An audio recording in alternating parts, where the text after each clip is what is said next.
Salut, j'espère que tu vas bien, je m'appelle Soud Bilal. Aujourd'hui, je vais t'expliquer dans cette vidéo comment construire une marque e-commerce stable, sereine, pérenne au cours des 5 prochains mois.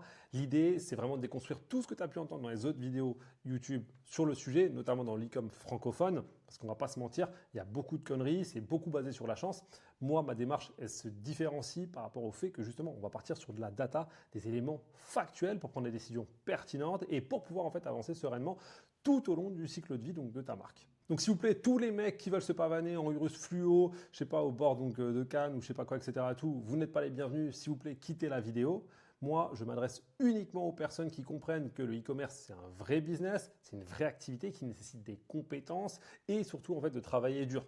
Donc très souvent, les personnes que j'accompagne, ça va être des personnes de plus de 35 ans qui sont très souvent cadres, salariés ou qui sont en reconversion, voire même des personnes qui ont déjà une boutique en ligne mais qui n'ont pas encore connu le succès. L'idée, c'est vraiment qu'on soit réunis au travers donc, de la valeur de travail et hors vente de rêve. Et si tu ne me connais pas, moi je m'appelle Soud Bilal, j'ai 33 ans, je suis père de famille, tu as peut-être dû voir un de mes contenus, que ce soit sur LinkedIn ou TikTok, on est plus de 5-6 000 abonnés maintenant. Donc moi j'accompagne les marques en création ou développement, soit au travers donc, de ma agence SXB Consulting, mais aussi avec certains de mes clients, comme c'est le cas avec Ulule, que vous connaissez tous, c'est la plus grosse boîte de crowdfunding en France. Ils ont sorti des brands comme Respire, Boku, 900 Care, Inga, et j'en passe, et j'en passe, et j'en passe. À ce jour, j'ai accompagné plus de 300 personnes qui ont généré un total de 9 millions d'euros de chiffre d'affaires depuis 2021. Et l'idée, c'est que je puisse t'expliquer de A à Z dans cette vidéo comment passer donc de zéro à en fait une marque qui va générer pourquoi pas donc des millions. L'idée c'est pas forcément en fait de faire le milliard ou d'avoir une valorisation autour du milliard. L'idée c'est d'avoir déjà en fait un business serein qui te permette de reprendre donc du temps qualitatif avec tes proches, notamment tes enfants, notamment tes parents et surtout donc ton conjoint, ta conjointe. Et ça de le faire de manière méthodique et surtout structurée. On se retrouve sur mon écran, je vais vous expliquer step by step quelles sont les différentes étapes que je suis et que je fais suivre par l'intégralité de mes clients. Vous allez également comprendre aussi comment est-ce que ça se passe par rapport en fait aux différentes marques à succès que j'ai pu évoquer tout à l'heure. Donc l'idée c'est vraiment en fait d'avoir à l'esprit que je vais me baser uniquement sur de la data et que dans toute ma méthodologie, on ne parlera que de data, de faits et d'éléments chiffrés factuels. D'accord? Tout le reste c'est du bruit, tout le reste c'est du vent et on ne peut pas se reposer dessus malheureusement. Ok, on va commencer par la phase 1. La phase 1 où justement en fait il y a beaucoup, j'aurais tendance à dire d'incompréhension ou je sais pas, peut-être de fantasme un peu donc sur cette étape qui est indispensable, ça va être la partie entre guillemets donc que vous appelez communément recherche produit. Moi j'appelle ça plutôt en fait une recherche de niche, j'appelle plutôt ça une recherche de problème. Ok, l'idée c'est pas de se concentrer sur un produit, les produits ont tendance à évoluer, les produits en fait justement donc vous faussez un petit peu donc dans votre réflexion. Le truc le plus important, ça va être de se focus sur une problématique à résoudre. D'accord? Une fois qu'on est en fait en train de résoudre une problématique ou qu'on pense en fait, je sais pas, émotion, qu'on pense un peu donc douleur, etc., on va pouvoir après en fait aller un peu plus profondément donc dans notre avatar. On va pouvoir identifier à quel segment on doit s'adresser. Comment est-ce qu'on s'adresse à ce segment? Quelles sont leurs craintes? Quelles sont leurs manières de parler? Quelles sont leurs journées types, etc. Et ça va nous permettre, en fait, en gros, sur la suite donc, des différentes phases, de pouvoir justement avoir un discours qui est cohérent, qui est limpide, où il n'y a quasiment aucun red flag mis en avant par rapport à ce segment spécifique. Et vous allez voir que tout va découler assez naturellement. Donc, ne partez pas donc, sur un produit. Commencez, en fait, dans un premier temps, par faire le point sur, d'une part, quelles sont donc les niches qui, au cours peut-être des 5 dernières années, ont eu donc de la croissance. Donc je parle minimum 5%. Tu vois, le mieux, ça serait en fait de partir sur du, je sais pas, 10-12% en fait par an, si c'est possible. Dans ces niches, quelles sont les sous-niches qui ont de la croissance et qui ont permis justement en fait d'atteindre donc ces 5 à 10% donc de croissance. Okay, et chercher également donc dans ces sous-niches, les sous-niches qui permettent justement en fait l'évolution. Donc je pourrais faire en fait un petit schéma pour que vous ayez une petite idée. Donc on pourrait imaginer que dans les grands marchés, ce qui a particulièrement bien fonctionné au cours des dernières années, ça va être peut-être, je sais pas, le marché du sport. Le marché du sport, en fait, en gros, peut-être son carburant, ça va être donc peut-être niche du football, niche peut-être éventuellement donc du paddle, du pickleball, si on va dans les sports de raquettes. Ça peut être également aussi donc le MMA. Le MMA, en fait, c'est une sous-niche de fond quelque part, parce que ça fait plus de 5 ans justement en fait qu'elle est en croissance, qu'il y a de plus en plus d'adeptes, que ça se développe de multiples marchés, hein, comme la France. Je crois que la France, ça doit faire 2-3 ans que c'est légal, entre guillemets. Dans le MMA, quelles sont les sous-niches qui en fait sont vecteurs de croissance? En fait, on peut se rendre compte que justement, ça peut être au travers donc, de certains équipements. Lorsqu'on va un peu plus profondément, quel type d'équipement? Est-ce que c'est de la protection? Est-ce que c'est de la performance? Et en fait, ainsi de suite, ainsi de suite, ainsi de suite.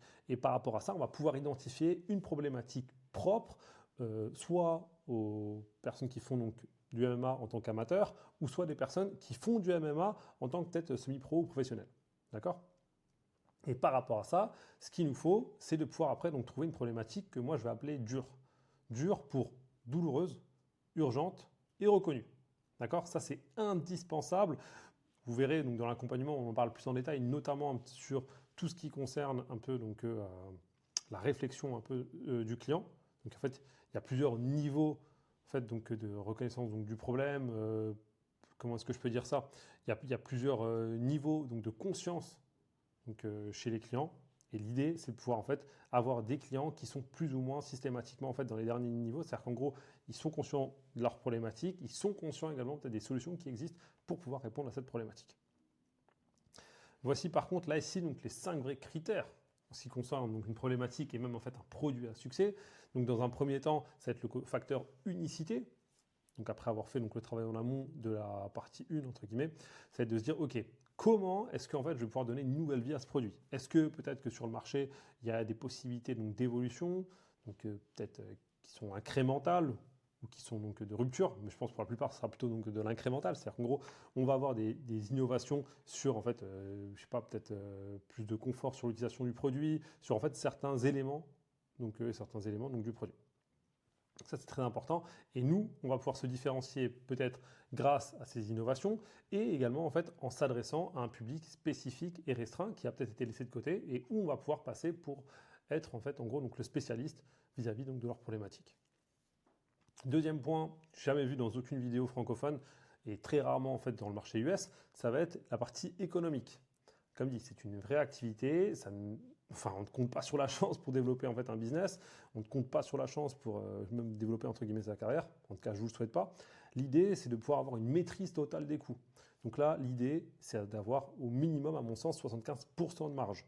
Pourquoi partir en fait sur des niveaux qui ont l'air aussi importants entre guillemets? C'est parce que dans un premier temps, certes, dans ma stratégie, on va commencer par le contenu organique pour pouvoir faire de l'acquisition, pour pouvoir développer son activité. Mais dans un second temps, on va également utiliser peut-être le marketing d'influence et également en fait l'acquisition au travers de publicités payantes, donc qu'on verra donc notamment sur Meta, ça peut être sur TikTok, Pinterest ou autre.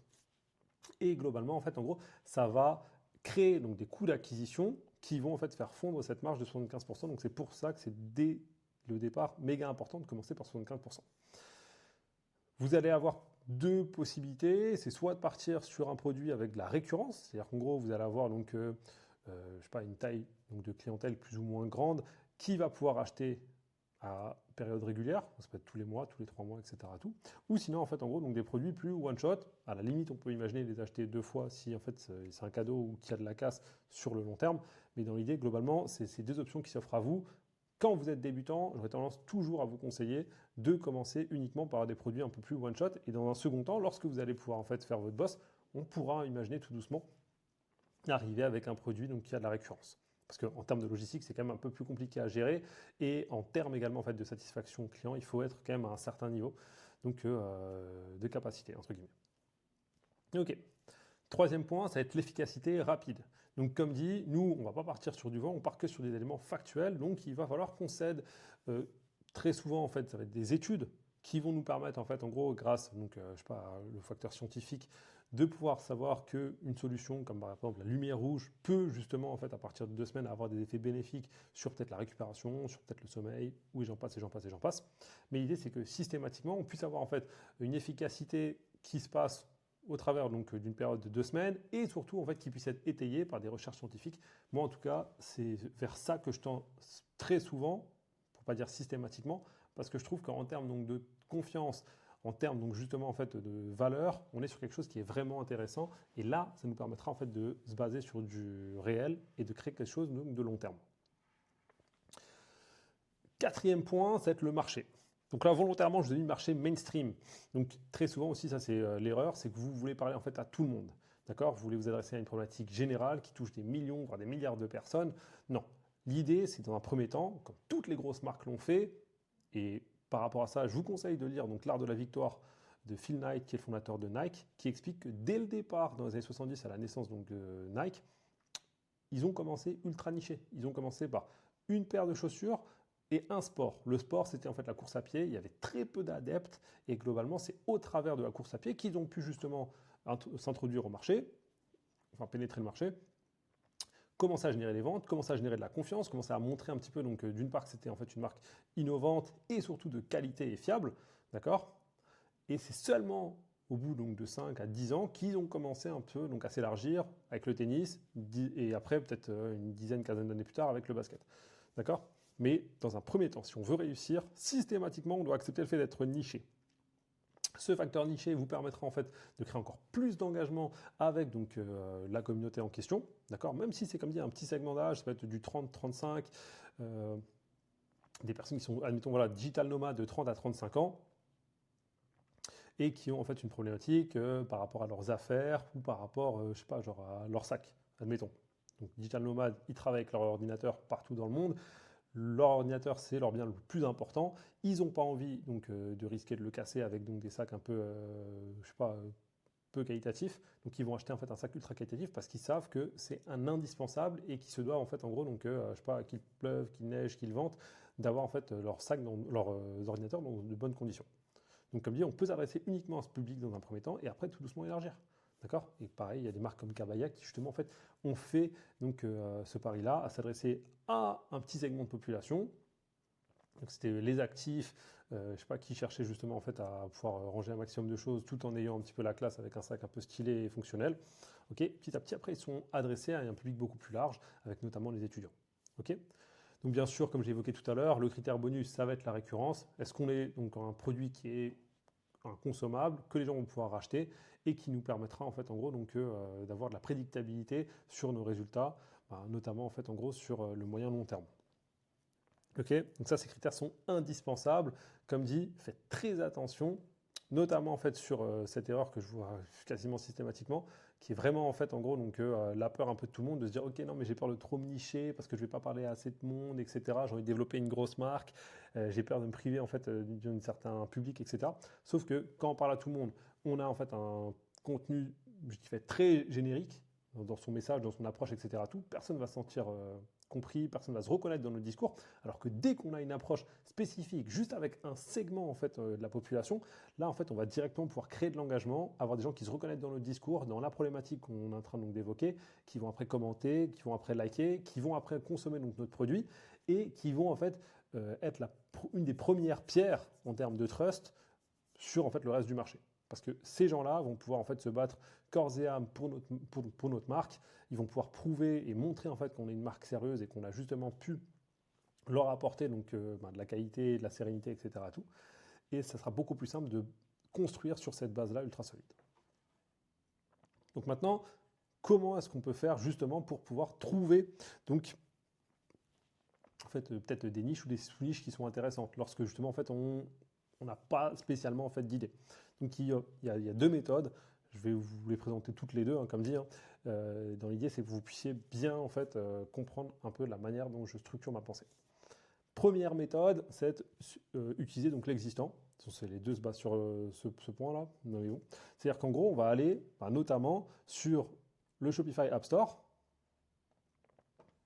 et on va avoir la possibilité donc de voir un peu quelles sont donc les apps donc les plus utilisées et en fait il y a une certaine récurrence sur les apps qui sont donc enfin on va dire les plus mainstream qu'on retrouve c'est quasiment 90% en fait donc des marques e-commerce et ça va nous permettre justement un peu donc de faire un point sur quelles sont donc les marques récentes qui en fait en l'utilisant ont pu avoir un peu plus donc de je sais pas de conversion ou de meilleurs résultats sur leur boutique en ligne. On va par exemple sur Shopify App Store. Là, je suis sur une des marques les plus connues. Donc là, c'est Lux. On peut imaginer White Bundle. On peut imaginer tout un tas en fait en gros donc d'applications très très connues que vous pourrez retrouver chez vos concurrents et chez la plupart en fait en gros donc des e-commerçants. L'idée, c'est qu'après on puisse voir un peu donc les reviews. Et au travers de ces reviews, on va pouvoir en fait voir, ok, ben là il y a le nom directement des marques. Donc lui, par exemple, cette marque-là date du 17 décembre 2025. Ok, eux ils utilisent ça depuis 2017, ils sont très très contents. Et voilà, donc presque 9 ans d'utilisation. Donc après, on peut retrouver donc la marque et ça nous permettra, en cliquant directement ici, de pouvoir savoir, ok, là ils sont sur quelle niche, c'est quoi un petit peu donc leur niveau en ce qui concerne, tac, leur niveau en ce qui concerne le trafic, en ce qui concerne peut-être, je sais pas, l'offre, etc. Tout, pour pouvoir en fait peut-être identifier donc une sous-niche qui peut être intéressante, qu'on ne connaîtrait pas, et surtout en fait une sous-niche qui répond en fait à une problématique de fond. Ok, là visiblement ça n'a pas fonctionné.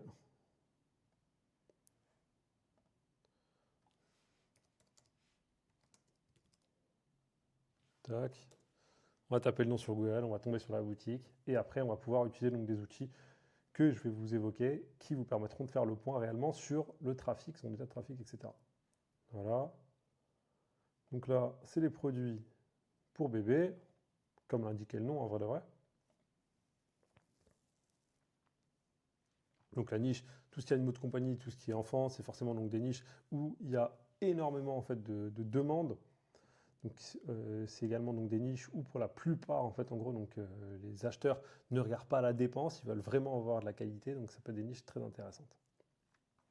Donc là on est sur la boutique, on va pouvoir voir un petit peu donc quelles sont donc la typologie de produits qu'ils proposent et surtout en fait on va pouvoir dès que ça aura fini de charger avoir accès en fait justement aux data sur la boutique. Donc il y a plusieurs outils qui sont utilisables. On peut avoir, je vais vous en citer trois, ça va être simple. Wapolizer, qui nous permettra de faire un point sur la technologie utilisée sur la boutique. Aussi de savoir donc si c'est par exemple justement une boutique Shopify. Hein. Mais comme dit, vu qu'on était sur tac tac tac, vu qu'on était sur en fait Shopify App, globalement ça peut être que du Shopify. En faisant inspecter l'élément, on a également la possibilité de savoir si c'est du Shopify ou pas. Là, au vu de ce que je vois, moi j'en suis persuadé.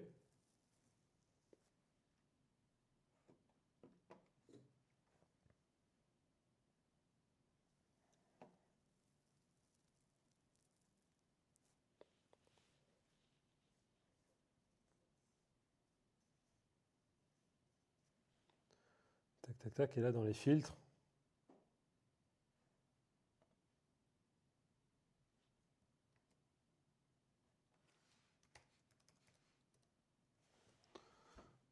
taper Shopify. Et ça va nous permettre de savoir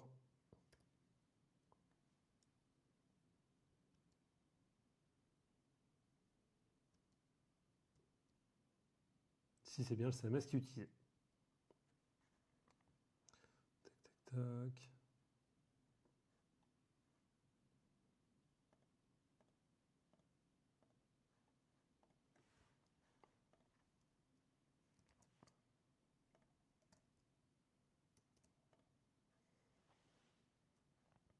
Autre possibilité tout aussi intéressante, on va revenir sur la vue normale, ça va être d'utiliser SimilarWeb qui nous permettra d'avoir une idée sur le trafic.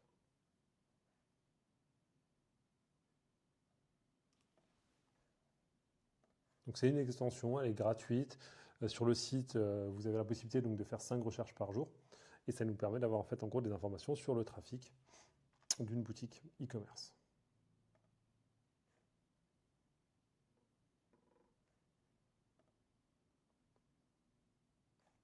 Voilà, là ce qui est intéressant c'est qu'on voit qu'il y a de la croissance. Bon, là c'était la période donc novembre-décembre, donc là ils avaient 7,6 visiteurs. Ils en avaient fait quasiment 12 000 en décembre. Ok, on a des informations sur la boutique, etc. Autre outil qui va être très intéressant à utiliser, ça va être TrendTrack. TrendTrack, je vous mettrai directement en fait un lien dans la description si vous voulez bénéficier donc leur offre. C'est vraiment en fait une application, pour moi, une des meilleures extensions qui existent. Vous allez avoir donc du tracking sur justement en fait vos concurrents, avoir une idée donc sur les informations donc de date de création de la boutique, des informations également concernant le trafic, d'accord, concernant également la provenance de ce trafic et les applications qui sont utilisées donc par le shop en question.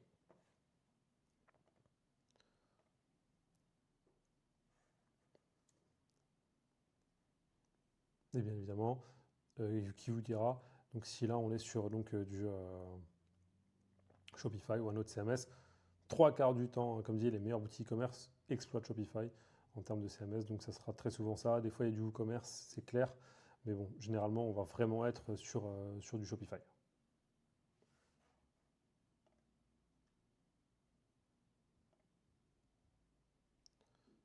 Tac, tac. Ok. Dans tous les cas, je vous montrerai. Non, voilà, ça a bugué. Dans tous les cas, je vous montrerai justement. Oh, voilà. Là, vous voyez un peu à quoi ressemble l'extension. Donc, on a le nom. La création, c'est 2016. Ils nous ont donné donc le thème qui est utilisé. Où est-ce qu'ils sont sur quel type donc de réseau. Donc, on va voir s'ils sont sur toutes les plateformes de X, Pinterest, TikTok, Instagram, Facebook. Principalement US. 100% même du trafic provient des US. 11 000, c'est bien en fait cohérent avec ce qu'on a vu avec SimilarWeb. Les meilleurs produits qui sont proposés. Ici, la possibilité d'aller sur leur Ads Library. On en reparlera tout à l'heure, mais c'est très intéressant. Et ici, la possibilité d'avoir accès un peu aux applications qui sont utilisées. Donc par exemple, Klaviyo, c'est vraiment la Rolls-Royce en ce qui concerne l'emailing. Vous la retrouvez quasiment systématiquement dans quasiment toutes les boutiques. On peut également avoir Shopify Email qui est très bien aussi pour commencer. Et Loox, donc c'est l'application où on était précédemment, où on a trouvé donc justement la boutique. Donc grâce en fait, au Shopify Store, on va pouvoir justement un peu donc, voir quelles sont donc, les marques qui cartonnent, qui utilisent justement en fait, les applications donc, les plus connues. Tout à l'heure, je vous ai parlé de Klaviyo, ben, voilà, on le retrouve ici. Look, c'est grâce à ça qu'on a pu trouver justement la boutique en question. Et bien évidemment, ce qui pour moi va être très important, c'est l'étude de marché. L'idée là, c'est qu'on puisse aller le plus loin possible. Il faut qu'on puisse avoir de la data. Pour avoir de la data, à mon sens, aujourd'hui, le plus simple, c'est d'exploiter donc des outils type IA, donc ChatGPT, Gemini, etc. Tout, et de pouvoir après donc leur poser directement donc des questions, leur demander en fait d'avoir des éléments factuels en ce qui concerne les chiffres, en ce qui concerne la croissance et la taille donc des marchés, pour pouvoir justement en fait avoir donc des idées. Donc ici par rapport à ça, vous allez voir, je ne vais pas vous montrer toute la démarche nécessairement ici. Ce qui est le plus important, ça va être donc la manière dont vous promptez justement en fait votre demande. Tac, tac, tac. Ici, là, ce que je voulais dire, voilà, je souhaite que tu te comportes comme un expert du business e-commerce, la manière d'Alexandre Mozy ou du fondateur de la marque Oudi.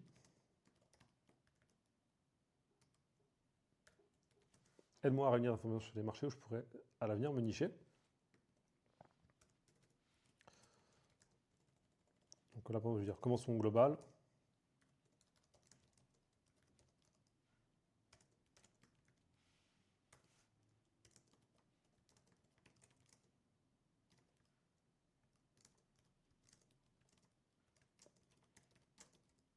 Quels ont été donc les marchés avec le plus de croissance?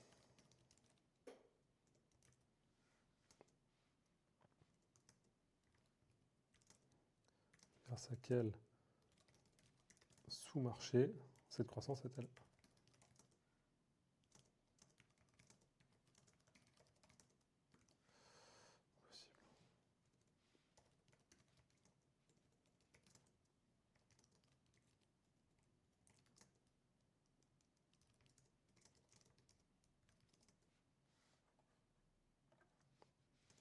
Moi, j'aime bien lui demander des tableaux. N'oubliez pas que ChatGPT, tous ces outils, vous êtes obligé systématiquement de les remettre en question, de les challenger, etc. Tout. Donc là, prompt assez simple. Je vais demander donc, des informations donc, sur 2025. Là, c'est peut-être un peu tôt. Là, j'aurais pu le dire au trimestre 1, mais bon, dans l'idée, là, je vais vous montrer ça. Si vous avez la possibilité, il faut quasiment nécessairement faire donc, de la deep search. C'est là où il va prendre le temps de vraiment faire donc, de la réflexion, de chercher vraiment en fait, des informations. Là, on peut voir déjà un petit peu qu'il est en train de nous faire un point avec donc, justement donc, des sources qui ont l'air d'être fiables. Hein. Il y avait le site donc, des Statistista, qui justement, en fait, tout comme l'INSEE, en fait, permet donc d'avoir donc, des statistiques qui sont vérifiées. Là, il me fait une première proposition. Tac, tac, tac. Là, il me parle de recommerce, pet care, pet food. Ok, là, méga intéressant. Donc, on peut voir, bam, bam, bam, croissance entre 4 et 7%. Ok, e-commerce, donc c'est 25%. Ok, donc là, c'est tout ce qui va être alimentation et snack, etc. Tout, plus santé connectée pour les animaux. Ok, donc tout ce qui est alimentation, dans un premier temps, lorsqu'on est débutant, c'est trop compliqué. Ok, là, il faut travailler, en tout cas, moi, je vous le conseille systématiquement, avec des labos. Par contre, sur tout ce qui va être éventuellement collier connecté, on peut peut-être éventuellement trouver donc, des produits intéressants. On peut essayer de trouver donc, des fournisseurs qui pourraient nous proposer quelque chose de pas mal. Donc mobilité douce, beauté, soins, ok, skincare, donc ça c'est toujours en fait que must-have qu'on remarque systématiquement. Par la suite, après, je pourrais lui dire donc d'aller un petit peu plus loin. Donc là, comme dit, il m'a fait donc le marché et le sous-marché. Donc là, on pourrait très bien se concentrer sur tout ce qui est donc je sais pas, collier connecté, service santé, etc. Tout par rapport justement en fait à tout ce qui est pet care.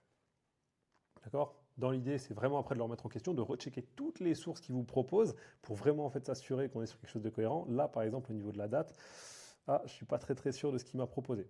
D'accord? Parce qu'on est sur 2018-2023, donc ça serait intéressant de pouvoir check. Il y a une deuxième source qui justement en fait indique 2025. Ok, là c'est déjà un peu plus intéressant. Et on check tout, on le remet en question, on lui demande après en fait en gros d'aller encore plus loin donc dans sa démarche. On va se dire ok, on va se concentrer sur le pet care. Détaille-moi les sous-niches. Le plus de croissance, notamment au travers d'objets. Ça peut être des objets donc connectés, etc. Connectés ou autres. Et là, pareil, de la même manière, en fait, il va nous faire après un travail synthétique. On va pouvoir faire donc ce travail donc, de vérification pour pouvoir en fait vérifier qu'on va en fait dans la bonne direction. Donc là, il va à chaque fois un peu plus loin. Donc là, il nous parle donc de distributeur automatique intelligent, de collier, de moniteur de santé, ok, de caméra interactive. Ça, c'est vrai que c'est super intéressant. Donc d'applications, de solutions combinées également. D'accord, donc là, c'est vraiment aussi assez intéressant aussi pour créer quelque chose avec beaucoup de valeur perçue. D'accord? Et au travers de ça, donc après, on va pouvoir étudier, aller encore un peu plus loin. Et donc, dans l'idée, là, par rapport à la partie phase 2, ça nous permettra d'avoir déjà peut-être des produits qu'on va pouvoir un peu creuser. Ok? Donc, bien évidemment, après, ce qu'on peut compléter avec, bien sûr, tous les éléments donc, chiffrés, ça va être, donc là, on est sur les chiffres factuels de la niche, ça va être au travers, par exemple, d'une analyse sur Google Trend. Donc là, on va tout simplement sur Google Trend, on va taper, c'était quoi? C'était colis connecté.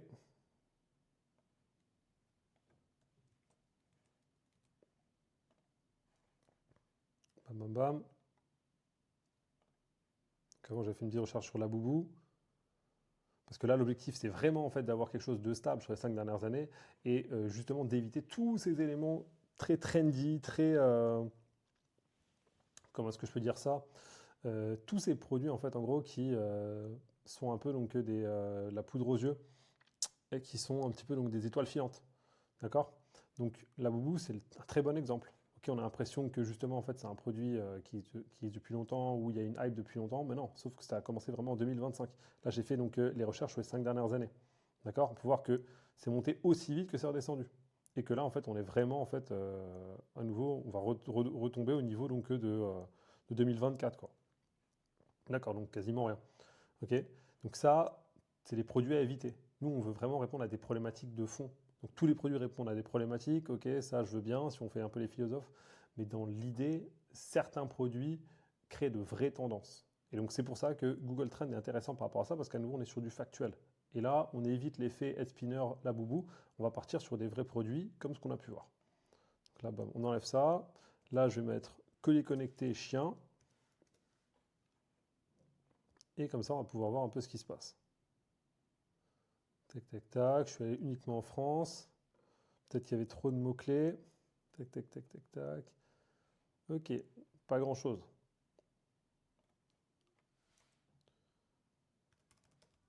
Tac, tac, tac.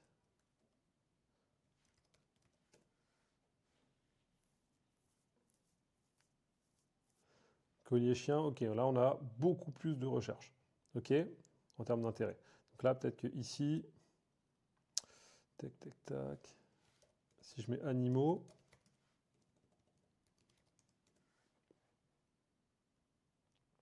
est-ce qu'on va voir un petit peu de changement? Ok, d'accord. Bon, bien évidemment, par rapport en fait à collier chien, ça n'a rien à voir en termes donc, de recherche. L'idée, c'est vraiment en fait de pouvoir à chaque fois avoir le plus d'éléments. Ouais, tac, tac, tac. Novembre, ça va commencer peut-être, la pique. Et après à fond pour décembre. Ok. Donc l'idée, c'est vraiment en fait de se baser que sur de la data pour pouvoir prendre des décisions qui sont éclairées et de ne pas partir donc justement sur du petit doigt levé et se dire ok, bam, le vent est en train d'aller à gauche, à droite.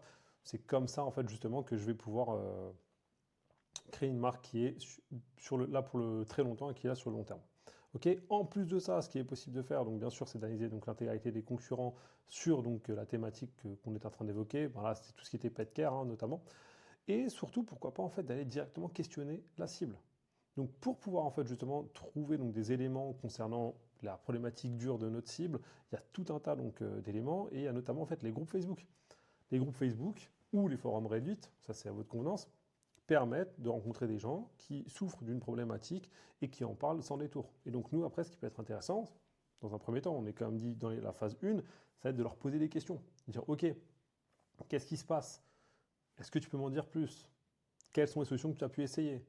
Quels sont les concurrents que tu connais en qui tu as confiance? Quels sont les concurrents que tu connais en qui tu n'as pas du tout confiance? Pourquoi? Et à force de creuser, on va pouvoir, au travers de la discussion, mieux les comprendre. Capter un peu donc leurs éléments de langage, le wording. Ok. Quelles sont vraiment les peurs sous-jacentes? Notamment, en fait, ok, pourquoi c'est méga important en fait, d'avoir un collier connecté pour ton chien? Ah, parce que tac, je sais pas, peut-être il y a eu un décès familial. Là, maintenant, je me suis raccroché à ce chien parce que justement, en fait, c'était le chien de ma grand-mère, etc. Et tout. Donc, j'ai envie donc, de lui donner les meilleurs traitements. J'ai envie de m'assurer qu'il puisse vivre le plus longtemps possible. Ok? Et ça, globalement, c'est très, très important. D'accord? Quand on est au contact, on comprend encore mieux la cible. Et si on la comprend mieux, on va pouvoir mieux mettre en avant nos arguments, mieux peut-être réfléchir à notre produit, peut-être même à l'avenir mieux le retravailler aussi. Donc c'est vraiment des éléments indispensables. Ok, ok. Maintenant qu'on a fait donc cette phase 1, on va pouvoir aller dans la phase 2 où il y a également énormément d'erreurs. Ça va être la partie sourcing logistique. Donc, trois quarts de vos gourous, pardon, ils vont vous parler d'AliExpress. Ok, tu vas sur AliExpress, tu trouves ton produit et au moins tu t'occupes de rien, etc. Ok.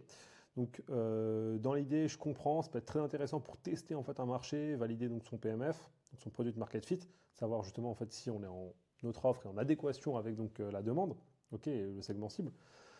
Par contre, ça va totalement à l'opposé de ce que je vous ai évoqué en ce qui concerne les niveaux de marge. Quasiment impossible donc de faire donc du 70% avec du AliExpress, sachant que comme dit, il faut bien comprendre une chose, c'est que systématiquement 1688, Alibaba sont les vraies usines, les vrais fournisseurs.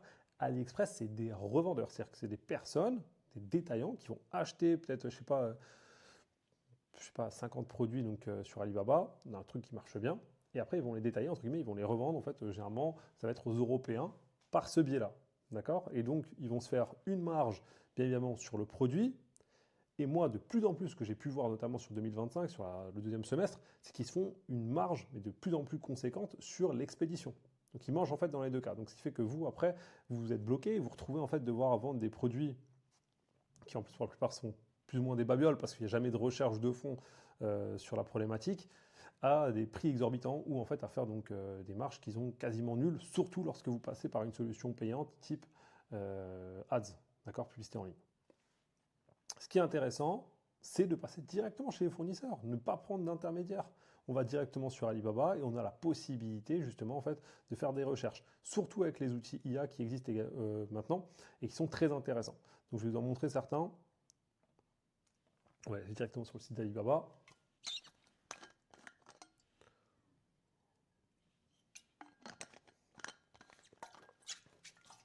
Et par exemple, voilà, donc avant tout à l'heure, on avait dit donc collier connecté pour chien.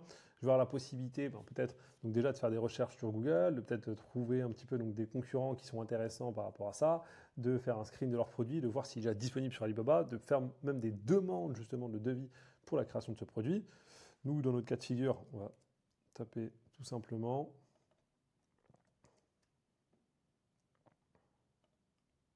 colis connecté.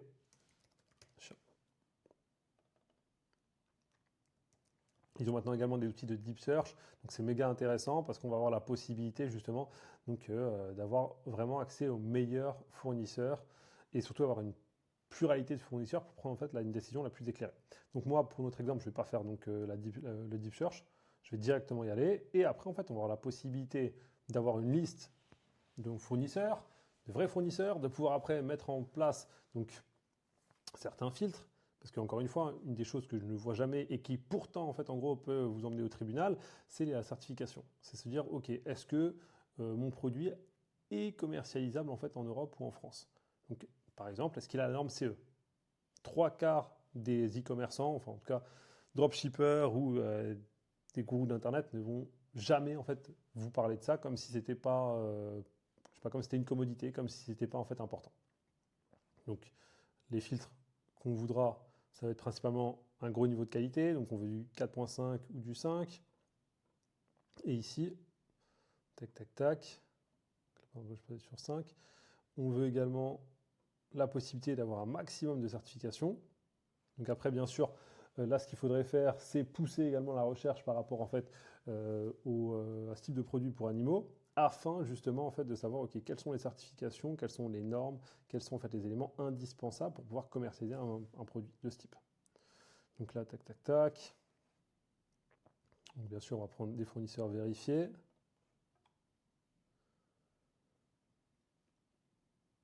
Tac tac tac tac tac. Donc là, j'en ai pris qu'un seul. Après, comme dit, il faudrait pouvoir aller encore un peu plus loin. On va nous proposer également la possibilité d'avoir peut-être des applications reliées. Donc ça peut être intéressant. Le côté imperméabilité. Tac, les différents matériaux. Et donc là, ce qui fait qu'on se retrouve avec 1, 2, 3, 4 fournisseurs globalement. Donc lui, par exemple, tac certifié CE. Il a depuis 9 ans qu'il travaille avec donc justement AliExpress. Voici sa note sur 20 produits. Il demande en fait une quantité minimale donc, de commandes de 10, ce qui est franchement très raisonnable. Donc c'est quoi globalement? C'est un collier GPS. Ok. Donc tac tac tac. Collier intelligent pour animaux de compagnie à distance. Il demande par contre 500 pièces. Ok. Lui pareil, il demande 500 pièces. Donc là, pour commencer, c'est pas ce que je recommanderais. Tac tac tac. Chacun demande 500 pièces, 160 pièces. Tac tac tac tac tac. 36 pièces ici. Donc là, on est, comme dit, anti-aboiement. Donc, c'est pas trop ce que moi j'imaginais lorsqu'on a fait la recherche avec ChatGPT. L'idée, c'est vraiment après, en fait, de ne pas hésiter à contacter le fournisseur, discuter avec lui. Lui expliquer un peu donc, quel est votre projet, faire le point également un peu donc, sur l'intégralité donc, des certificats, des éléments qu'il peut vous proposer. Il y en a pas mal sur la page directement d'Alibaba. Lui demander donc le plus d'éléments possibles, notamment également sur sa capacité à créer du stock et sur sa capacité en fait à expédier dans les délais raisonnables. Parce que certains vont pouvoir également en fait vous proposer donc des prestations, vous achetez donc 50 unités et eux peuvent après donc gérer ce stock directement donc depuis l'Asie et à partir d'août 2026, il y aura donc bien sûr un hub en Pologne si je dis pas de bêtises, en tout cas dans les pays de l'Est. Tac tac tac. Ici on peut rechecker après toutes les avis, voir un petit peu donc où est-ce qu'ils proposent donc ces marchés. Donc lorsqu'on est sur de l'Europe, forcément on a donc du CE normalement. L'information donc sur l'usine. Tac, tac, tac. Normalement, on descend encore, on va voir les informations sur la certification et les certificats qui sont possibles, comment fonctionne le produit, l'application, etc. Et bien sûr, bam, bam, bam. En plus de tout ça, on va pouvoir également discuter avec lui, peut-être voir si on peut négocier le MOQ, donc c'est le minimum en fait en gros donc de produits qu'on va pouvoir commander. Tac, tac, tac. Voilà, ici on a la certification et là en fait on va pouvoir directement checker, il y a les noms et normalement tout ça c'est 100% légal, ils ne peuvent pas après donc en tout cas ils prennent des risques, vous arnaquer par rapport à ça. D'accord. Donc globalement c'est comme ça en fait que vous devez réfléchir sur votre recherche. On n'est pas là pour vendre des babioles, on veut vendre des produits de qualité, on veut construire en fait un business sur le long terme. Ok. Et donc il faut qu'on prenne le temps de bien choisir les personnes avec qui on va être amené à travailler. Et ce volet-là est plus qu'indispensable parce que si la qualité est risible, si même on peut imaginer parce que certes il y a la qualité du produit, mais il va avoir également donc, la qualité donc, du packaging, la réception donc, du produit. Donc s'il y a un des éléments en fait qui est de piètre qualité, ben, forcément en fait on va dégoûter donc, notre client et ils vont peut-être après solliciter donc je sais pas un call avec le SAV, voire même un remboursement. Ça va nous mettre un peu dans une situation un peu compliquée, notamment lorsqu'on démarre avec Stripe ou Shopify Payment, qui peuvent bloquer vos comptes s'il y a justement en fait trop d'insatisfaction client. Et si on perd justement en fait la confiance d'un client, après il va pouvoir dire du mal de notre marque, ce qui sera légitime parce qu'il n'a pas été satisfait et parce qu'on n'a pas fait en fait le bon travail donc de sourcing. Une fois que c'est fait, on va pouvoir un peu discuter de tout ce qui concerne la partie branding et création de site. Donc sur cette partie-là, donc globalement, moi j'ai 6 piliers qui sont indispensables et que je veux retrouver chez toutes les boutiques en ligne donc, de mes élèves. Donc déjà, première chose, c'est d'éviter si possible, et même c'est indispensable, de partir sur des boutiques qui n'ont aucune identité, aucun univers, aucun code couleur. C'est indispensable en fait en gros de travailler ces éléments, d'avoir sa propre typo, d'avoir en tout cas une réflexion sur la typo des titres, la typo après donc du corps, d'avoir une réflexion également sur les différentes couleurs, d'accord, qu'on va utiliser sur la boutique, qu'est-ce qui signifie, qu'est-ce qui représente par rapport en fait à notre offre, par rapport également en fait à notre cible. Est-ce que ça nous met en confiance, est-ce que ça l'agresse, etc. Tout. D'où l'importance de bien connaître justement en fait sa cible. Et il va falloir, sur votre boutique en ligne, avoir tout un tas d'éléments. Donc on va commencer par tout ce qui concerne la proposition de valeur. L'idée, c'est qu'on arrive sur votre boutique en ligne. La première section, on appelle ça une hero section, hero banner. Donc là, il faut qu'à la lecture de votre proposition de valeur, on puisse comprendre votre process, ce qui vous différencie et en quoi justement on peut vous faire confiance. D'accord ? Donc, lorsque je vais sur des sites type 900care, directement, en fait, ils vont capter mon attention avec donc, ce titre qui est cohérent avec tous les contents qu'ils font, tant au niveau donc, création de content organique que création d'ads, c'est d'arrêter d'acheter de l'eau. Eux, leur gros message, c'est qu'en fait, en gros, on est entre guillemets des pigeons, et en fait, dès qu'on achète un shampoing, dès qu'on achète un gel douche, il est composé en fait à 80-90% d'eau. Et en fait, on achète de l'eau. Donc, eux, justement, en fait, nous proposent donc, de remédier à cette solution avec leurs produits qui sont justement solides et qui peuvent permettre donc, de faire des économies. Donc, c'est un business model qui est très intéressant parce qu'il est basé vraiment en fait en gros donc, sur l'abonnement. Et donc à période de temps régulière, ils vont nous renvoyer à chaque fois donc, des recharges. Bien sûr, avec une logique éco-responsable totalement en fait dans l'air du temps. Donc c'est-à-dire qu'en gros, en quelques mots, là j'ai directement compris c'est quoi leur proposition de valeur, c'est quoi leur différenciation. En termes de preuves, dans leur cas de figure, eux, ils ne vont pas le mettre en avant parce que justement, en fait, c'est déjà une boîte, c'est déjà une marque qui est connue, reconnue et qui est là depuis un certain nombre de temps. Sinon, ça aurait été intéressant donc, de mettre, donc, je sais pas, le nombre d'avis qu'on a pu déjà avoir sur notre produit, sur notre marque. Donc ça, c'est indispensable. Deuxième point qui va être très important, c'est de créer de la confiance. Donc la confiance, elle peut se créer de différentes manières. Ça peut être en se basant donc, sur des études, comme j'ai pu l'évoquer précédemment, des études scientifiques qui appuient justement en fait en gros donc le fait que votre produit a une efficacité et c'est un produit de confiance. On peut également avoir donc des logos donc, de médias. Donc très souvent, moi ce que je recommande, ça va être lorsque vous allez lancer votre activité de pouvoir vous mettre en relation avec les médias au niveau locaux. D'accord ? Moi je viens de Strasbourg, donc on peut imaginer Poca par exemple. L'idée, c'est vraiment en fait de s'appuyer sur eux pour qu'ils puissent en fait, vous puissiez bénéficier un peu de leur aura et de la confiance qu'ils ont pu créer avec donc les différents utilisateurs donc et les différents consommateurs donc d'un marché. On peut également après, lorsqu'on a fait un petit peu donc d'influence, utiliser donc je sais pas, les retours des experts ou des créateurs de contenu pertinents sur notre niche qui ont pu tester le produit et qui vont pouvoir faire un feedback. Tout au long de la boutique en ligne, indispensable d'avoir ce qu'on appelle des preuves sociales. Donc, ça peut se matérialiser bien évidemment au travers d'avis photos, donc le plus classique, le plus simple en fait justement à voir, parce qu'en fait c'est très facile à demander au travers d'un mail après un achat. Mais le mieux, ça serait d'avoir en fait du contenu vidéo UGC, où justement en fait des personnes vont prendre la parole et vont pouvoir en fait défendre votre marque. Et ça, si on a la possibilité de l'avoir, c'est un game changer parce qu'en termes de confiance aujourd'hui, ça fait vraiment la différence. Les gens sont très sceptiques à cause donc, des nombreuses racailles dropshippers sur les avis photos, parce qu'ils savent que ça peut être faké. Aujourd'hui, même si je pense que dans un an, ça sera plus tout le même constat, on fait encore relativement confiance au contenu UGC, donc vidéo où des personnes parlent face à la caméra. Je dis que ça peut changer parce que justement, en fait, l'IA est de plus en plus bluffant et qu'on ne sait pas ce qui va se passer dans 6 mois. Là, j'ai moi-même déjà du mal des fois à faire la différence entre du contenu généré par IA et de vraies personnes. Pourquoi pas mettre en avant également donc, de l'avant-après lorsqu'il y a quelque chose d'intéressant à montrer. C'est le cas avec certains de mes élèves qui justement en fait sont dans un produit, c'est en fait une gaine amincissante qui va permettre de recréer une silhouette entre guillemets mince et fine, etc., qui est uniquement en fait pour les femmes qui viennent d'accoucher, donc il y a à peu près 3 mois. Ça leur permet en fait de retrouver confiance en elles au travers donc d'une belle silhouette et au travers de leurs produits. Et donc là, on peut mettre en avant un avant-après qui va être saisissant et qui va permettre justement de créer de la confiance et de susciter l'intérêt et l'envie d'acheter. Quatrième point, c'est le copywriting. Donc, si on repart sur des marques qui sont notamment passées par Ulule, comme c'est le cas avec Respire, donc Respire de Justine Hutto, eux de base, ils proposent donc des déodorants naturels et efficaces. Donc ça, c'est le produit de base. Je vais vous ramener dessus pour que vous puissiez un petit peu avoir une idée.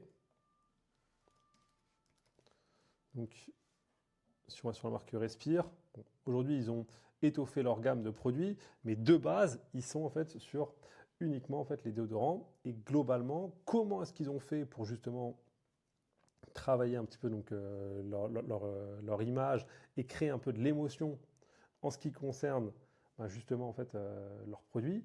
C'était en fait en mettant en avant à l'époque Justine Hutto qui était la cofondatrice. Donc elle, ce qu'elle explique, ils l'ont totalement enlevé du site en plus. Elle, ce qu'elle explique, c'est que justement, elle a eu malheureusement en fait une tumeur, enfin elle a été diagnostiquée d'une tumeur bénigne à la poitrine. Après beaucoup de discussions avec donc, des spécialistes, des professionnels, etc., tout, on se rend compte que ça peut être dû en fait à l'utilisation intensive de déodorants traditionnels, industriels qu'on retrouve en grande surface. Ça lui donne l'idée en fait en gros donc, de proposer une alternative. Il y avait déjà les déodorants donc, naturels qui existaient. Okay, mais le problème, c'est qu'au bout d'une heure, en fait, vous avez des auréoles comme ça. Donc, il était inefficace et donc les consommateurs retournaient systématiquement vers l'efficacité, à savoir au travers donc, des solutions industrielles. Donc, elle a pu justement en fait, mettre en avant donc, son expérience, entre guillemets malheureuse, bon, à la fin tout se finit bien, qui lui a donné en fait la possibilité et l'envie donc, de proposer une solution au travers donc, de sa gamme de déodorants. Okay, et donc, au travers de ce copywriting émotionnel, ben justement, en fait, elle va créer du lien. Elle va donner envie en fait de la suivre, elle va donner envie en fait en gros de supporter donc son projet, sa marque, et ça lui a permis en fait en gros donc il y a 2 ans de dépasser les 15 millions de chiffre d'affaires. Autre point important, c'est tout ce qui va être urgence, mais moi je mets un gros bémol, c'est de l'urgence qui est subtile. Okay, on n'est pas là pour ressembler en fait à une boutique de dropshipping de racaille de 2018. Nous, notre délire, c'est d'être dans la subtilité et surtout en fait dans la légalité. Donc tout ce qui peut faire référence à des faux compteurs, tout ce qui peut faire référence également en fait, justement en fait à des faux stocks, etc. Tout ça c'est à bannir. Si vous avez réellement, et c'est le cas souvent quand vous commencez, hein, vous allez vous prendre un petit stock, ça va être 50 produits au travers de votre fournisseur Alibaba, vous allez avoir chez vous pour pouvoir gérer après l'expédition. Vous pouvez mettre en avant, c'est réel, qu'il y a en fait un stock limité de 50 produits par exemple. D'accord? On est dans la légalité, on est dans la réalité. L'idée, c'est de ne pas en fait se foutre de la gueule des gens, et c'est vraiment en fait de tout faire pour créer cette relation de confiance et qu'elle ne soit pas cassée par en fait des mensonges malheureux qui en fait décrédibiliseraient l'intégralité de votre marque tout simplement. Et enfin, tout ce qui est offre irrésistible, c'est comment est-ce qu'on va faire pour justement faire une proposition qui ne sera pas possible de refuser, pour citer le parrain. Okay, donc Alex Hormozy en a parlé en long, large et travers. Offre irrésistible, ça va très souvent être au travers donc, de bonus. L'idée, c'est vraiment en fait que lorsqu'on fait le point sur l'intégralité de votre offre, donc l'offre principale avec le produit principal et après donc les à côté, on se dit putain pour ce prix-là, franchement je suis méga gagnant, je vais en fait pas louper mon opportunité, je vais acheter tout de suite. Donc il y en a qui vont proposer donc, des produits complémentaires qui vont être offerts. Moi, ce que j'aime beaucoup, c'est les produits numériques digitaux, comme par exemple les e-books, qu'on va pouvoir en fait agrémenter donc, avec notre offre et qui vont pouvoir augmenter la valeur perçue. Donc ça, c'est vraiment quelque chose de très très très très important. Et on va pouvoir le voir en fait sur tout un tas en fait en gros donc de marques et de produits. Donc moi, il y en a une aussi que j'aime beaucoup, ça va être French Bandit. Donc c'est une marque, en plus on était avant dans tout ce qui était animaux. Donc French Bandit, eux ça va être tout ce qui est accessoires pour chiens principalement, je crois qu'ils font également chats maintenant. Et une des propositions qui va faire beaucoup de sens et qui va être très intéressante, tac tac tac, on va le voir à la fin de leur boutique.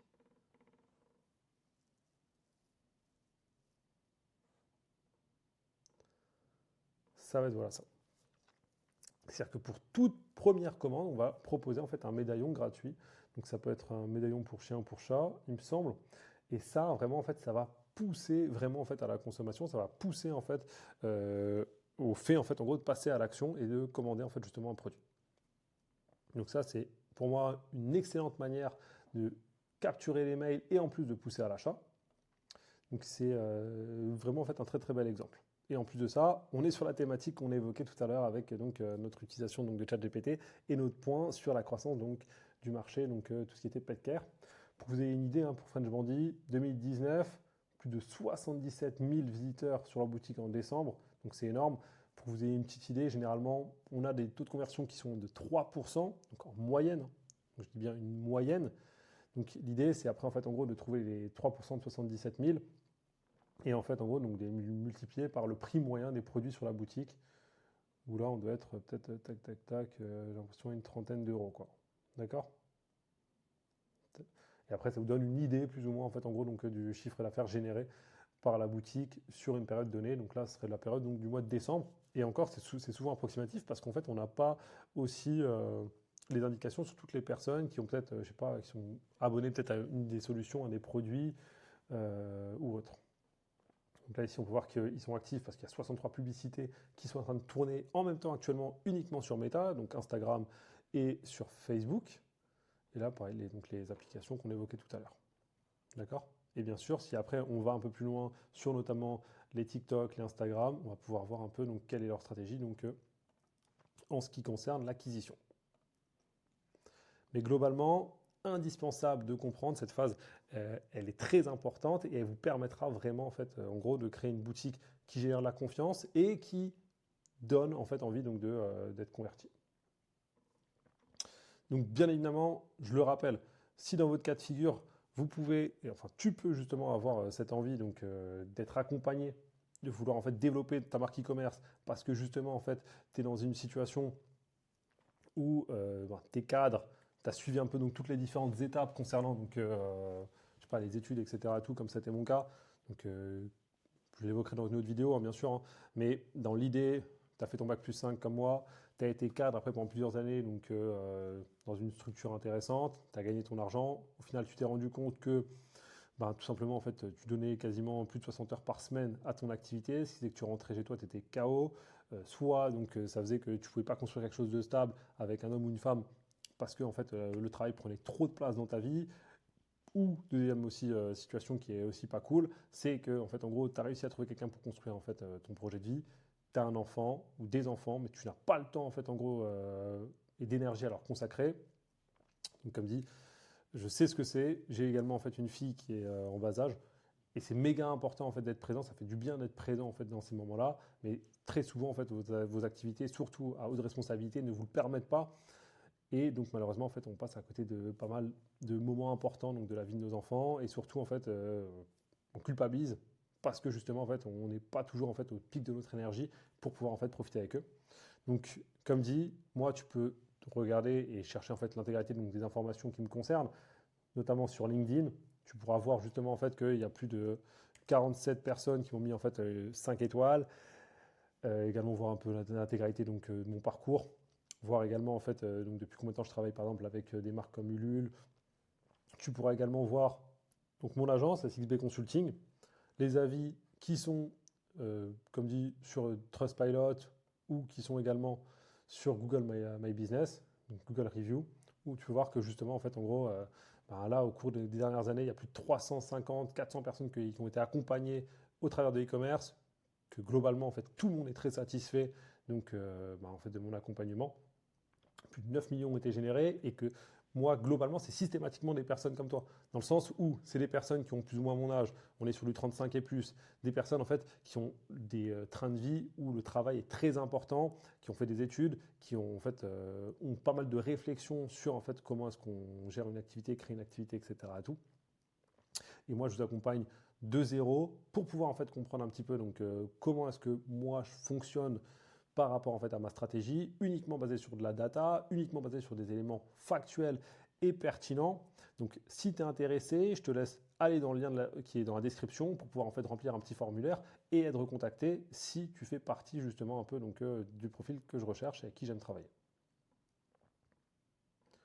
Donc une fois que cette partie-là est faite, on va pouvoir aller à la phase 4 où ici maintenant en fait on va commencer tout simplement à remplir notre tunnel. D'accord? Donc on a créé une boutique, donc c'est entre guillemets, on pourrait être, certains appellent ça, auraient appelé ça une landing page. L'idée maintenant c'est comment est-ce qu'on fait pour attirer les gens vers cette boutique, ça va pas se faire de manière automatique, il va falloir justement qu'on travaille là-dessus. Pareil, la très bonne nouvelle, que ce soit sur la partie conversion, que ce soit sur la partie phase 4 acquisition, tout est à votre disposition gratuitement en ligne. C'est peut-être une des seules fois un peu donc, dans l'histoire de l'humanité où on a autant de transparence sur les stratégies donc, des concurrents, sur comment est-ce qu'on monte un business, sur comment est-ce qu'on développe une activité. Trop peu de personnes sont au fait de cette opportunité-là et de, en fait, en gros, le fait que tout le monde peut checker, tout le monde peut comprendre un petit peu les stratégies de n'importe quelle marque quasiment. D'accord? Vous allez voir également sur cette chaîne, pour ceux qui me suivent sur LinkedIn, TikTok, etc., tout, je fais une série qui s'appelle E-Com Story où je vais à chaque fois décrypter exactement les tunnels de vente des plus grosses marques. Donc moi j'aime bien faire avec des marques françaises. Après c'est souvent en fait quelque chose qui est voté directement en fait sur LinkedIn ou sur TikTok. Donc là par exemple on va demander à Xmile, mais en fait systématiquement que ce soit Xmile, que ce soit Respire, que ce soit n'importe quelle marque, on constate que les leviers sont les mêmes.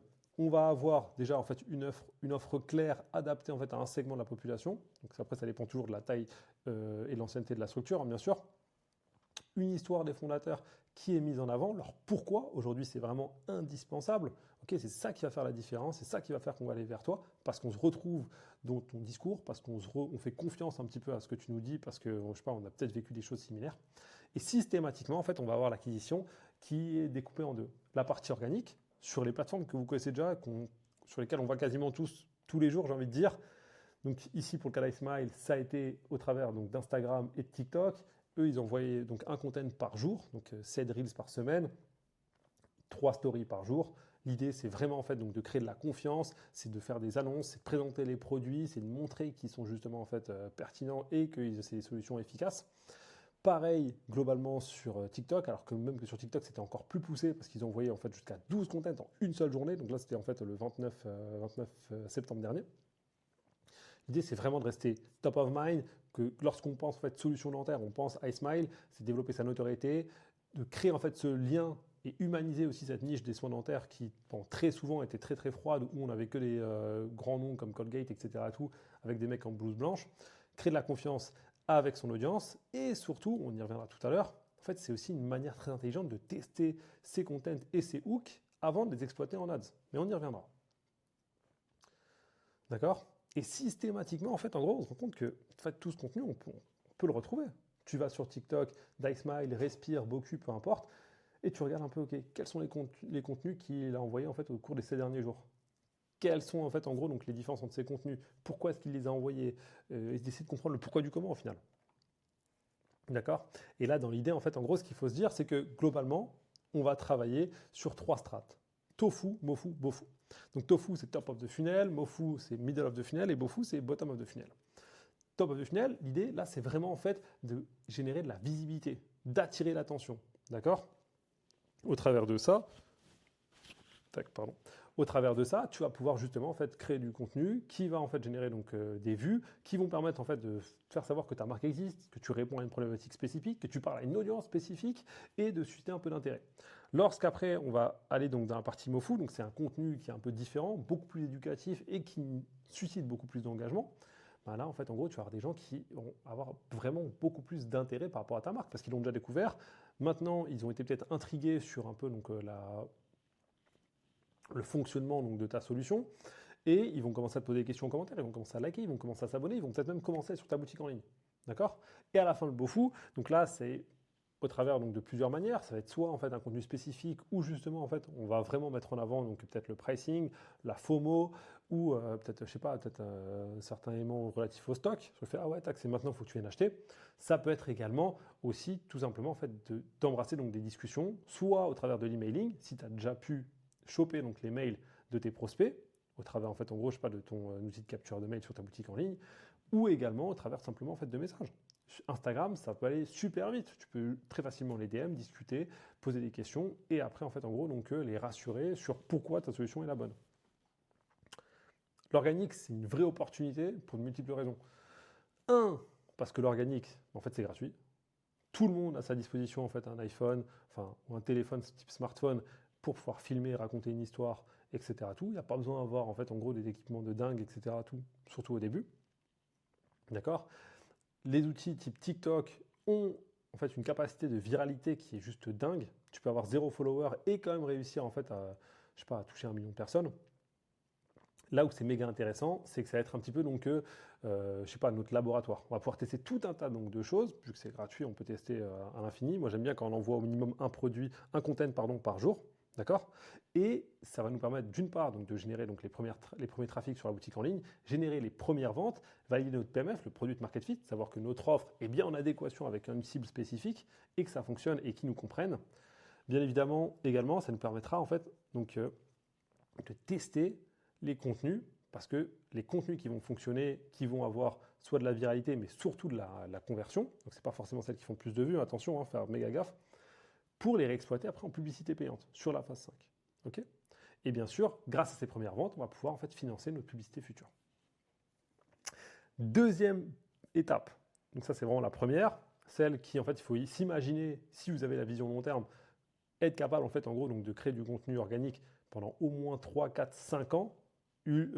Pour la marque Respire, je parlais de Justine Hutto, elle faisait ça franchement pendant de 2018 jusqu'à au moins 2023, quoi, à fond. D'accord. Et après, tout doucement, elle a commencé à déléguer, elle a commencé à sortir un peu de l'opérationnel vis-à-vis de sa structure. Deuxième point qui est une énorme opportunité, ça va être la micro-influence. Ok, donc on a la possibilité aujourd'hui, grâce à des outils type le Creator Marketplace, qui est un outil gratuit de TikTok, de pouvoir en fait faire le point sur qui sont les créateurs de contenu par rapport en fait à une certaine taille d'audience qui sont en adéquation avec notre offre et avec notre niche. D'accord? Donc là, ici, on va pouvoir utiliser tout un tas de filtres, trouver des créateurs de contenu, par exemple, je sais pas, avant on parlait de pet care, donc de la niche animalière, ok, qui ont en fait, je sais pas, peut-être entre je sais pas, 10 et 100 000 followers. On va pouvoir voir toutes leurs statistiques et on va pouvoir après donc, les contacter pour pouvoir, pourquoi pas, faire une collaboration. Donc la plupart, ils ont à chaque fois donc, des tarifs qui sont directement indiqués là et ça nous permet en fait de se dire ok, avec qui je pourrais travailler. Et des fois en fait il y a des tarifs qui sont ultra accessibles. Hein. Donc là c'est vrai que je vous ai montré donc, des tarifs qui sont relativement élevés, mais globalement il y en a qui sont ultra accessibles. L'idée c'est maintenant en fait d'avoir la transparence sur l'intégralité donc, de leurs statistiques. À l'époque, hein, quand tu passais par Instagram pour pouvoir justement poser ce type de questions et essayer de savoir si c'était possible donc, de faire une collab, on va dire la moitié de mitonnés. La moitié, soit ils allaient faire un petit coup de paint pour justement trafiquer donc, leurs stats, ou soit ils allaient directement passer par je sais pas, des freelances qui allaient modifier un peu donc, je sais pas, leur tableau de bord ou des trucs comme ça. C'est ultra grave, mais malheureusement, une fois que tu as payé, c'est trop tard. L'idée ici, c'est de faire deux choses. Première chose que je te propose, c'est de l'influence classique. Tu trouves un créateur qui est dans ta niche et qui parle à la même cible. Tu as toutes les stats sur Creator Marketplace, hein, je le rappelle. Tu te mets d'accord sur un tarif, tu commandes des vidéos, tu expliques exactement c'est quoi ton concept, comment tu veux qu'ils mettent en valeur justement ta marque. Une fois que tout ça a été donc validé, ils postent la vidéo et tu reçois les trafics sur ton shop. Donc, soit ça génère pas toute conversion et là, en fait, en gros, ben, c'est niqué entre guillemets. Parce que justement, en fait, il y a quelque chose qui ne fitait pas, soit dans sa manière de créer le content, ou soit, en fait, en gros, vis-à-vis du créateur et de la niche. D'accord? Vous ne parliez pas à la même cible, peut-être éventuellement. Soit ça génère quelques ventes et après, en fait, en gros, tu es break-even, c'est-à-dire qu'en gros, tu es rentable sur l'opération. Ou soit, si ça marche vraiment bien et que tu as bien choisi donc, ton créateur, ben justement, en fait, tu exploses donc, les stats et en fait, en une journée, tu vas générer peut-être 30, 40, 50 commandes. Donc ça, c'est vraiment l'influence classique, comme elle a toujours été faite. Tu sors l'argent en amont et quel que soit le résultat, en fait, en gros, tu as déjà payé. Aujourd'hui, surtout depuis fin mars 2025 en France, on a un outil qui s'appelle TikTok Shop. TikTok Shop, c'est très intéressant en fait sa manière de fonctionner parce qu'en fait ça rabat totalement les cartes, notamment pour les jeunes créateurs donc, de marques e-commerce. Là, donc tu vas proposer ton produit sur TikTok Shop. Il va y avoir donc justement des éléments par rapport en fait à toute ta marque, notamment son branding. Tu vas pouvoir également mettre un niveau donc, de commission par rapport à ton produit que tu es prêt en fait à donner à des créateurs de contenu. Ces mêmes créateurs de contenu vont pouvoir te contacter. Tu vas pouvoir leur envoyer le produit si justement en fait ils fit par rapport peut-être je sais pas à leur audience, par rapport à la manière de leur ton sur la manière donc de créer donc le content, etc. Tout. Tu vas laisser faire du content et tu vas les payer uniquement à la commission. D'accord? Donc là, c'est ultra intéressant parce que globalement, à part le produit, tu ne sors pas d'argent. Il y a très peu de risques au final avec cette solution-là.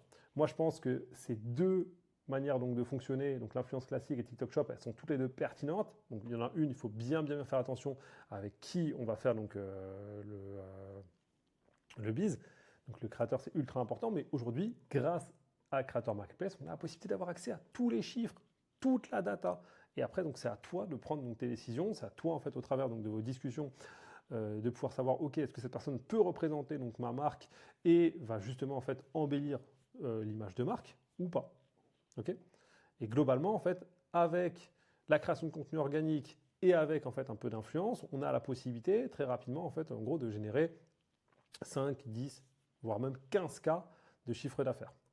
Donc là, on n'a pas encore fini.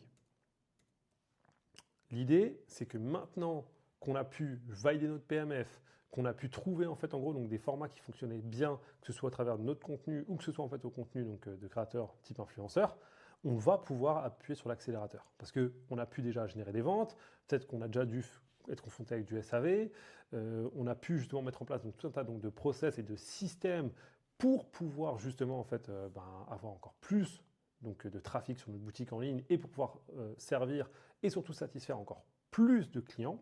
On va pouvoir taper sur l'accélérateur et l'accélérateur, il s'appelle la publicité. Donc comme dit, règle d'or, en tout cas chez moi, interdiction de pouvoir passer à cette étape-là, le scaling en ads, si tu n'as pas justement en fait donc validé ton PMF. Et ton PMF, tu valides factuellement en générant 3 à 4 ventes par jour pendant une période de 2 semaines avec quasiment que de l'organique ou de l'influence. Et ou de l'influence, les deux ensemble. Okay, sinon, ça ne sert à rien.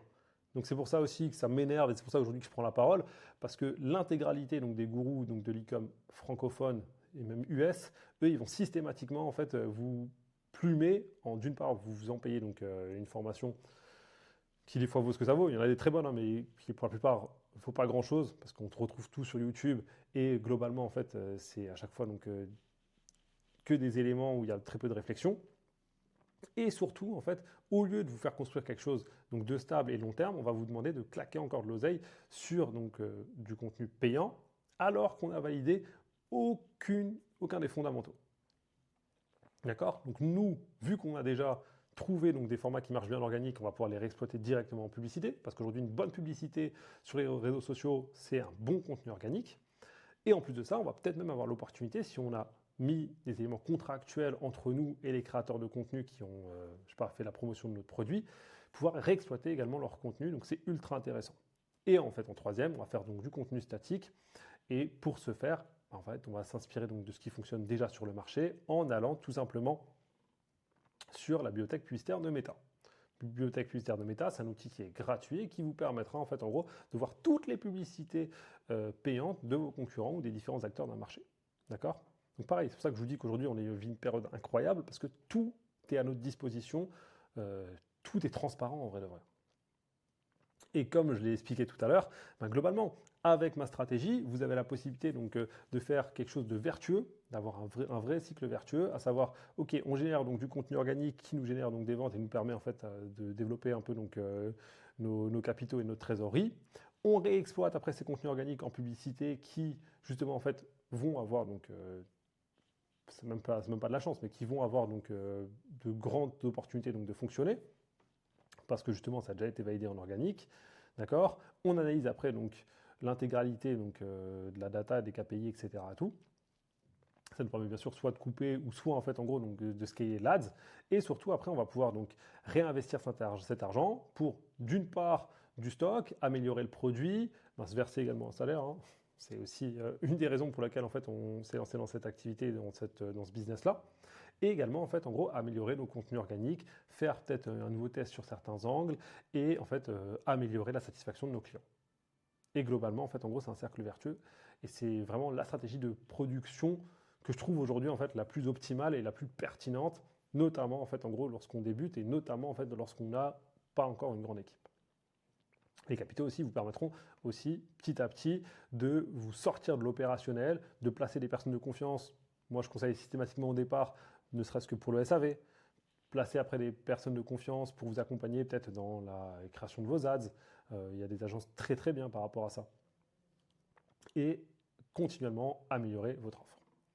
D'accord? Donc sur Meta, ce qui va se passer ici, c'est que vous allez pouvoir en fait taper n'importe quel nom de concurrent et vous allez pouvoir après capter un peu quel va être son volume donc de création de contenu et quels vont être les différents formats qu'il va utiliser. Donc pour Xmind, par exemple, eux, ils avaient testé plus de 8600 content en publicité, ce qui est énorme. D'accord? On avait à la fois de l'image et de la vidéo. Ils mettaient en avant donc des reviews de résultats clients. Ils remettaient également en fait beaucoup en avant, comme je l'ai expliqué, donc des contenus qui avaient bien fonctionné en organique.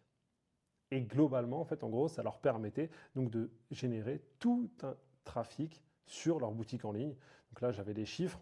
On était sur plus de 100 000 personnes, 161 000 personnes en septembre 2025. D'accord? Et ces 161 000 personnes proviennent de deux sources d'acquisition. C'était l'organique qu'on a déjà évoqué et le payant qu'on peut justement en fait revoir sur l'Ads Library donc de Facebook. Il y en a qui existent également donc, pour TikTok, pour Google, pour LinkedIn, etc., etc., etc. Donc, globalement, maintenant, qu'est-ce qui se passe? Donc, tu as la possibilité soit de continuer ta procrastination un peu intellectuelle et regarder une autre vidéo qui va t'apprendre monts et merveilles sur l'e-commerce ou sur n'importe quel autre business à la mode, d'accord? Ou tu vas avoir la possibilité, ben justement, en fait, donc, de me faire confiance, d'en savoir plus également sur moi, de booker un call, qu'on puisse justement un peu donc, parler donc, de toi, ta problématique, ta situation actuellement, quelle serait ta situation désirée, que je puisse soit au travers en fait en gros donc d'études de cas de certains de mes élèves ou également en fait au travers donc tout simplement donc de mon expérience faire un premier point sur ton projet, d'accord? Pour rappel, il y a eu plus de 350 élèves accompagnés, plus de 9 millions d'euros générés. Je suis assez discret sur les résultats, je suis assez discret sur les dashboards. Pourquoi? Parce que j'estime que ça va attirer en fait le mauvais public, donc un public qui est attiré justement par les Urus violets, les Urus donc fluo, etc. Tout. Moi, il n'y aura jamais de promesse sur de l'argent, en tout cas le moins possible. D'accord? L'idée, c'est vraiment en fait de pousser sur le développement des compétences, de pouvoir en fait créer une activité qui est long terme, qui te permet de retrouver un équilibre dans ta vie de famille pour que tu puisses être présent tant pour tes enfants que pour ton conjoint, ta conjointe, que pour tes parents. D'accord? Retrouver un équilibre de vie, créer en fait un business qui a du sens et qui est long terme. Sur ce, on se retrouve en call. Le lien est dans la description. Ciao!